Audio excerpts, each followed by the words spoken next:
సికింద్రాబాద్ లో intellectual meeting లో కేంద్ర రక్షణ మంత్రి రాజ్నాథ్ సింగ్ మాట్లాడుతున్నారు. లైవ్ ద్వారా చూద్దాం.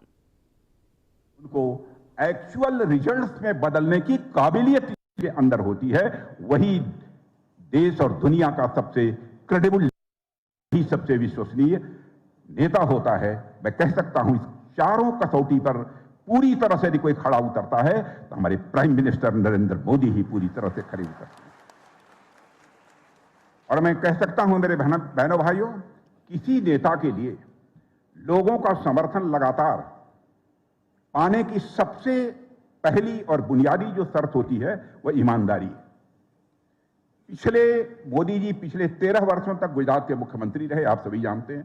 12 वर्षों से भारत के प्रधानमंत्री हैं और इस रूप में देश की जनता की वह सेवा कर रहे हैं. उनका पूरा जीवन, यदि मैं कहूं कि ऑनेस्टी और इंटीग्रिटी की मिसाल है, तो यह कहना एग्जैगरेशन नहीं होगा, यह कहना अतिशयोक्तिपूर्ण नहीं होगा. उन्होंने अपनी पूरी जिंदगी को भाइयों देखा है, मुझसे ज्यादा नजदीक उन्हें किसने देखा है. प्रधानमंत्री बनते ही उन्होंने साफ कर दिया था कि न खाऊंगा न किसी को खाने दूंगा. यह प्रधानमंत्री ने बड़े विश्वास के साथ कहा और इसका मतलब साफ, चाहे वो मंत्री हो या संतरी हो, करप्शन को किसी भी सूरत में बर्दाश्त नहीं किया जाएगा. करप्ट व्यक्ति मिलेगा के खिलाफ जीरो टॉलरेंस की हमारी. क्यों? कांग्रेस की सरकारों के दौरान आपने देखा होगा कोई दिन ऐसा नहीं जाता था जब कोई ना कोई scam, 2G scam, Commonwealth scams की वजह से देश को लाखों करोड़ों रुपए का नुकसान भुगतना पड़ा है. कि इंटरनेशनल कम्युनिटी में भारत की छवि धूमिल हुई है.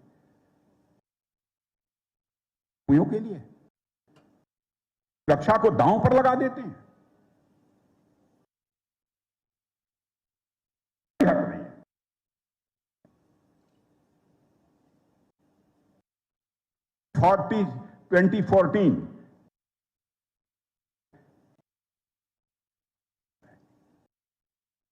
2014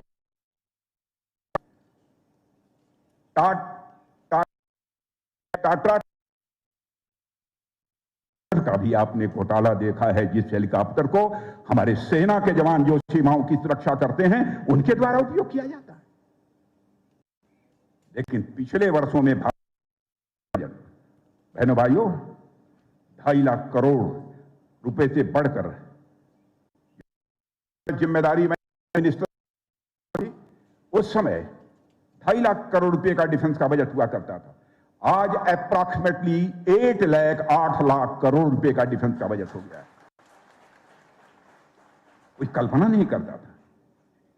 लेकिन पूरी ट्रांसपेरेंसी और अकाउंटेबिलिटी के साथ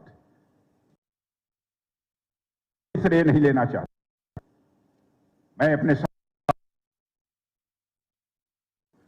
हमारे जो सेना के अधिकारी हैं, मैं क्रेडिट उनको देना चाहता हूं. भारत का एक एक रुपया की